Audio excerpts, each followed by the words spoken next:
உங்களுடைய கோரிக்கையும் நிறைவேற்றப்படும். அப்போ என்ன பண்ணா தெரியுமா?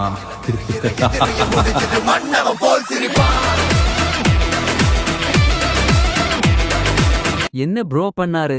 அந்த பிடி சாரை ஒரே பஞ்சில் அவன் காலி பண்ணிட்டான். அந்த சம்பவம் காட்டு தீ போல அந்த டிபார்ட்மெண்ட் முழுக்க பரவிருச்சு. நோ, நீ சொல்றது லோக்கல் டிபார்ட்மெண்ட்ல நடந்தது சம்பவம். காலேஜ் மொத்தமும் ஃபேமஸ் ஆகுற அளவுக்கு என்ன பண்ணாரு? வால்டர் பிடி அடிச்சதை எவனோ ஒருத்தன் வீடியோ எடுத்து இன்டர்நெட்ல போஸ்ட் பண்ணிட்டான். அந்த வீடியோ பார்த்த கொரியன்ல உள்ள ஒரு பில்லியனர் வால்டரை ஹெல்ப்புக்கு கூப்பிட்டாரு. வால்டர் கொரியாவுக்கு போனதுக்கப்புறம் தான் தெரிஞ்சிச்சு அங்கே இல்லீகலாக மக்களை வச்சு கேம் நடத்தி கொள்கிறாங்க அப்படின்னு. உடனே வால்டரும் அவனை ஒரு பிளேயராக மாற்றி உள்ளே போயிட்டான். அங்கே ஃப்ரண்ட்மேன் ஆவேஷம் போட்டு கேமோட முக்கிய புள்ளியை பிடிச்சி அந்த கேம் அப்படியே நிப்பாட்டிட்டார். அது வரைக்கும் வெறும் வால்டராக இருந்த அவர் டிராகன் வால்டராக உருமாறினார்.